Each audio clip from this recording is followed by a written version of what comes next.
Hey folks, Denis Daigle here from tinylifeTAKEOVER. It's been a while, but there's a good reason for it. I have something to show you. So this home has been such a sanctuary for me, just a place where I could take my shoes off, hang my hat, and just chill finally. It's been amazing for a full year. Now I'm into my second one, but there was one piece of the puzzle that was missing. If you recall the small model I had made, there was one thing that needed to be put in place. The loft bed that's going to be on some type of elevator system. Not sure exactly how we're going to do it, but we're going to try to figure it out. And finally, it has. Check this out.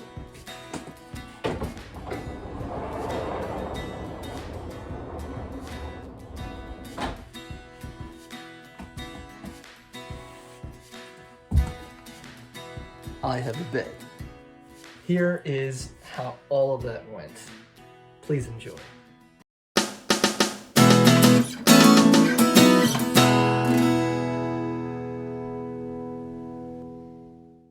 All right, exciting times. We are officially starting the bed install, and we bought these garage door sliders or rails. So we're gonna see if we can put all four of them up on the wall without having to cut them. And then we'll take it from there.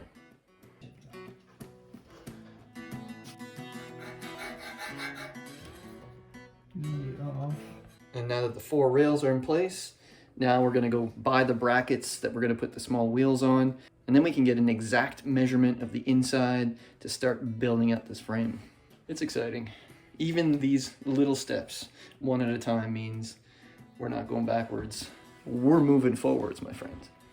Now we go to the hardware store. I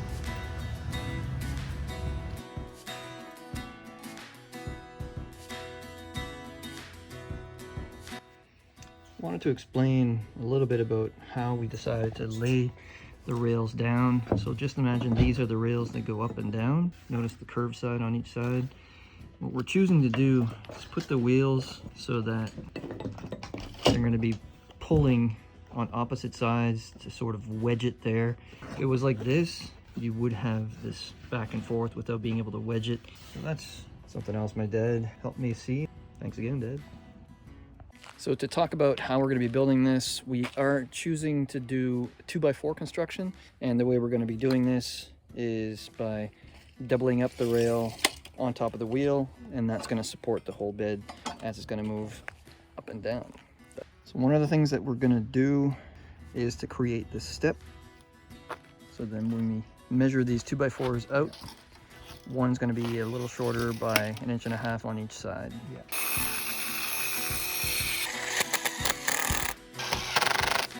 So the way that we decided to start is that we have the two rails that are going to go against the walls, and then we're going to build the rest inside. Another thing worth mentioning, when we put these together, we made sure that we found the crown, so that we put the T on top of the 2x4s, so that way the crown is going to take the weight, much like a transport trailer. It's kind of like this. When you build it, you see it, the weight goes on and it flattens out, so that crown is going to act just like that. So one of the things that we needed to do, because this weight set, you see these are 5-foot bars. Well, 5 foot plus the height of this unit, which is, I think it's 24 inches, leaves us 3 feet maybe for the bed to go up and down, which is not enough. So we went ahead and we got these 8-foot steel rods that we're going to replace them with. That way, this set of weights can go way up higher and then give us more distance for the bed to rise. Another piece of the puzzle. And now the rods are installed, the next order of business is to tack them up on the ceiling to make sure that everything is held in place. All right, so what do we have going on now? My dad has put this together to give us a bit of a prototype. And the real concern here, and why we're putting a lot of emphasis into that, this is the corner that is going to hold these weights of 220 pounds. And then when it's going up and down, it is going to be at that point.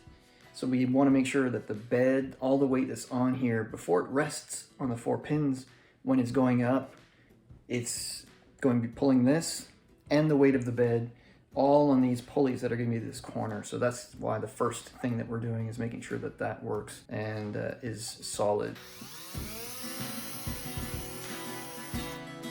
So to explain a little bit what you just saw my dad do, so we're making sure that we're actually hitting the stud with this, and this is the stop where the bed is going to be resting. So it has to be able to take on the amount of weight that the platform is going to be, the mattress, everything else. And let's just say this cable was to let go, this would have to be able to take the full brunt of the 4 corners hitting it at the same time. So that's why we're making sure that this is quite hefty. And also I'm choosing to stop it here. As you notice, it's quite a bit lower than my head, but stopping it here, so this is going to be the height of the platform and the mattress will come up here, and that should give us the maximum amount of height. If somebody, or if the bed is down and somebody needs to come in and then come out, will indicate that they need to wash their head and everything else. Personally, if I'm not in the bed, I'll just push it up and lock it for the day.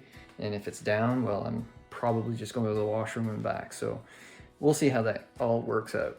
All right, so as you can see, there's braces at the 4 spots on the rails. And the plan is to put the 2 uprights, and then we're talking about how we're going to build that box. My dad's been doing most of the work on this while I'm doing my work, making sure that it's safe, and that's one thing this guy has been doing from the start. Function before form, to make sure that it's safe and not going to kill anybody. So thank you, Dad, for that. So just to show you a little bit what the anchor points look like, this is just some corner metal that we bought at the local hardware store, and I ordered these wheels with the wheel bearing in it just because they said it was more quiet. When it goes in here, it's going to stop, and we've discovered that we do need to add some washers to put a little bit of distance here, or else it was rubbing against the metal.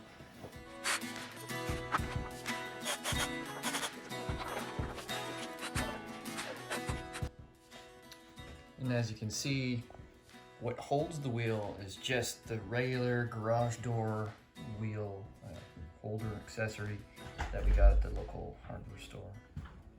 Let's see if we can't piece this together. It's always a puzzle, you know this. I've said this many times, but that's why we love doing it.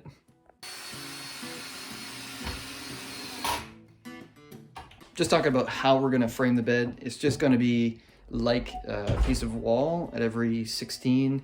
We're gonna put some Meranti board, which is a 1/4 inch plywood, and then the same flooring that you see here, we'll do it up on top. Pre-drilling the ends, the way that we do it is you have 2 pocket holes that go in the middle and 2 pocket holes that go on the outside. Let me just explain a bit more.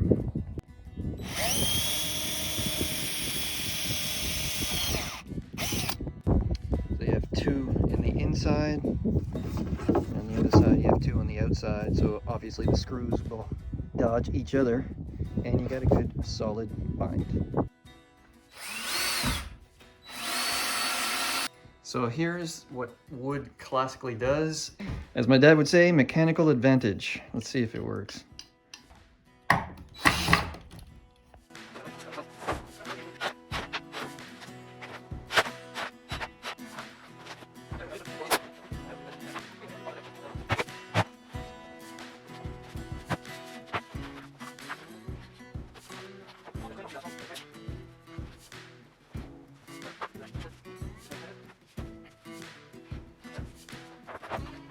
Now you see that the bed is here, and finally everybody can understand why I made the doors swinging out. So that way the bed can be down and we can open up the door and escape in case there's a fire or something.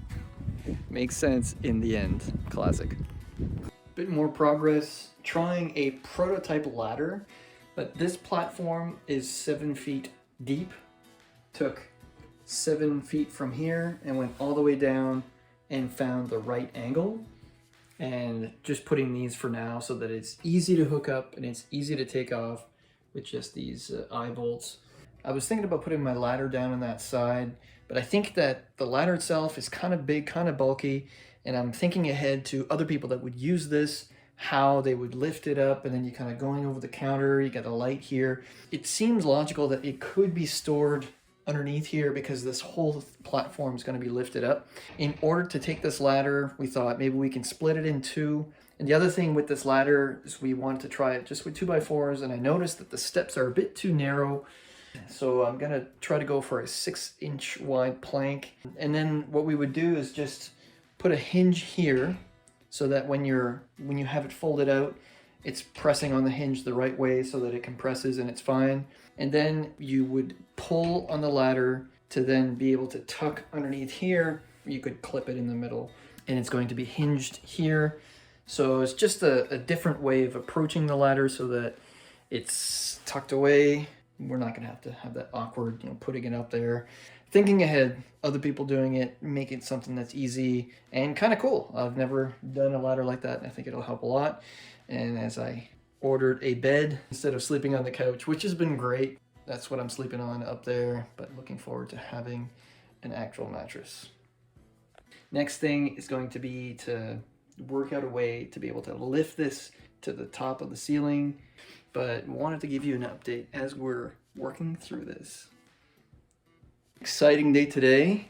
My mattress is here. Why I chose Douglas, I looked into the different companies here in Canada. This was the one that I resonated with the most for what they stand behind. And it's also the lightest mattress because obviously for this platform, I want everything to be as light as possible.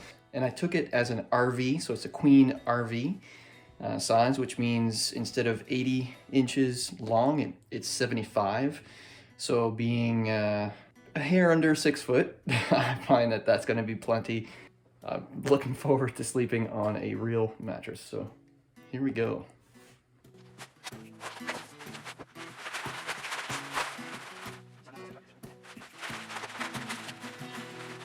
So here is the beautiful ladder that my dad put together, and I'll let him demonstrate how we can actually put it away. So go ahead. Look at that.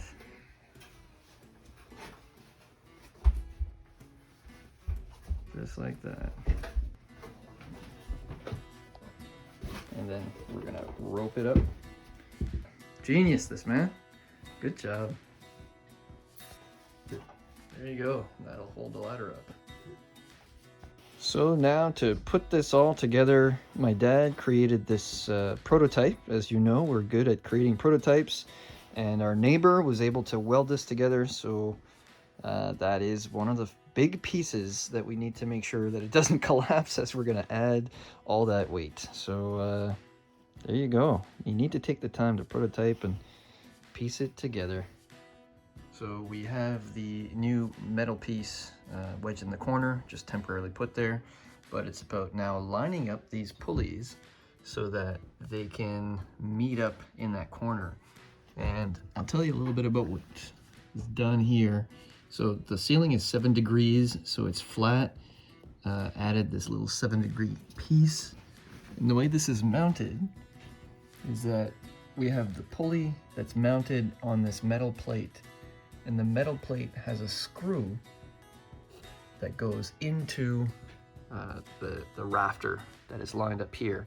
So at each of these points this is as tough and as strong as we could figure it out, so that it's going to be on that rafter and be able to pull a quarter of the weight, because we have one in each corner that's going to go into this middle piece here. So that's where we're at so far, but taking our time to do this right.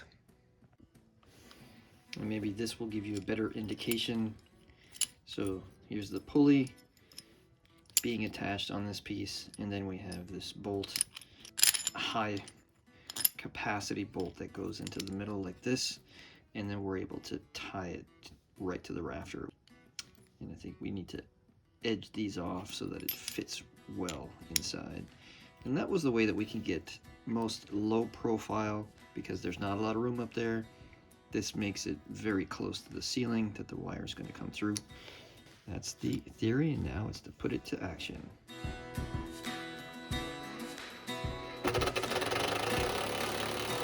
And one thing that I'm learning from this is sometimes You just gotta wait until there's a piece of the puzzle that you can't just buy or find, and well, waited quite a while for this, and that's what triggered this whole thing. So it's time to do this project. So yeah, we have to put some clamps over making this loop. That thimble will protect the rope, and we have to install so that the saddle is on what they say the live end of the rope. They say never saddle a dead horse. So the saddle of the clamp, which is this one here, that saddle is always on the live end of the rope. This is the dead end because it's going to be cut. I'll be placing another clamp right here. Right on. Yep. So, with all the pulleys, it's starting. So again, the saddle will be on the live end of the rope, and the dead end, of course, will be this one here. So that will be the U-bolt will be on the dead end of the rope.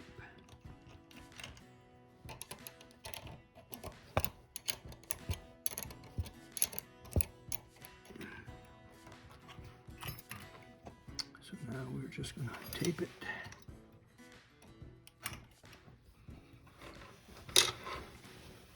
Beautiful. Perfect. Thank you. Thank you. All right, so we have them all cinched together. This is the plate that we decided to go with, taking all of the weight, and then we're now ready to give this a try to see if it can bear the weight of the bed. All right, so here we are. The bed is up, everything looks good, and I have to bring his genius to bear here to let you know about this. So we didn't know how we were going to take this heavy set of weights, 220 pounds, lift it up in the air. I was thinking maybe we could tie it all together, hoist it up, use some other pulley system. And then my dad came up with the brilliant plan, which is genius, and why I still have to learn so much from him. Instead of taking all of this and trying to keep it up in the air, what did you come up with a plan here? Well, actually is to raise one weight at a time.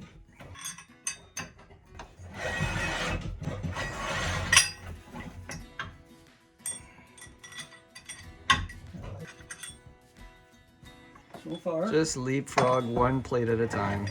Genius. well, it works. Of course it works. Good job. Thank you.